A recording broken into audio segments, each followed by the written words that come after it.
How to choose whether your power button for your iPhone over here will end the call, or if you press it, it'll just take you to the lock screen. So there's a setting for that, and let's do it.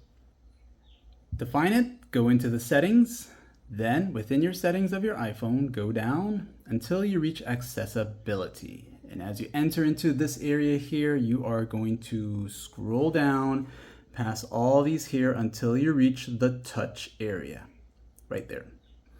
Now that you're here, you are going down and you're going to pass all this until you see prevent lock to end call. Now this basically, if it is turned on and you are in a call already, if you press your button, maybe you just forgot yourself and you press the button to go into the lock screen mode, that's going to end the call. And if you don't want this happening, turn it off. And every time you're in a call and you press the power button, it's just going to lock the screen, but you will still be in the call. So if you were looking for this and you find this feature and video useful, like and sub, check out my other tutorials, and hey, thanks for watching.